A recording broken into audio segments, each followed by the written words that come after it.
Uy, kumusta na kayo mga kualop? So, ito na yung ginawa natin na pamphlet mga kualop na back job natin, no? Tapos, walang mabili na pisa, yung controller niya.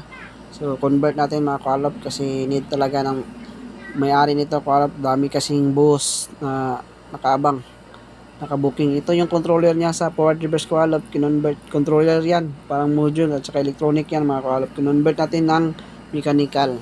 So, be aware sa pag-convert mga kualop, dapat alam kung ano ang function para hindi madama yung ibang controller nito mga kualop. So, ito na yung kinonvert natin na kualop po, forward reverse nya. Naglagay lang tayo ng limit switch.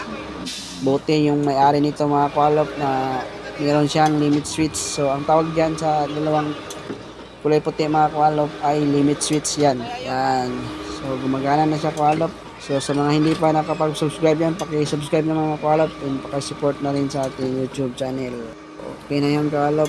So, i-try natin to bukas kung gagana ba talaga ito. Try natin na siminto ang ikarga nito mga kualop. Kasi gabi na kualop, magabihan na kami pagtapos ito. Tapos ulan pa. Kaya bukas natin i-final kung gumagana ba siya. Try natin ng lagyan ng siminto kualop, pahigupin natin siminto itong pamphlet. So ito na kualop, kinabukasan ito na, prepare na sila for testing kung gumagana ba yung kinonvert natin kualop.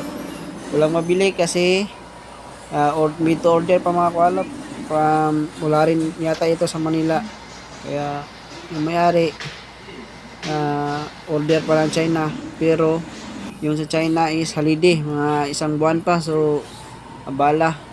At saka lugi na yung may-ari nito kapag hihintayin pa yung pisa na order ko alap. Kaya itong ginawa natin, convert na lang para magamit na nila. Kasi maraming booking yung pamphlet nito mga kualop. So ayan kita nyo yan, bumubuhos na siya ng siminto. So okay yung conversion natin kualop. Gumagana yun. So yan higop, buga na yung siminto yung kualop.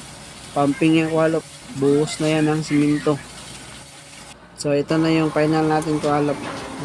Meron talaga yung tubig dyan kualop, dahil para hindi magasgas yung sa loob niya, yung bore niya o cylinder niya, at saka yung hindi magasgas yung o-ring niya o rubber niya sa cylinder mga kualop. So yung sa kanyang pumping ng siminto. Ayan may limit switch yung kualop. Nilagyan ko ng silicone sa itaas para hindi mapasukan ng tubig yung limit switch. Temporary lang ito kualop kasi marami siyang buhos ng pamphlet. Tsaka nag-order na rin ng may-ari nito. So salamat sa panonood nyo mga kualop. Like, follow and subscribe.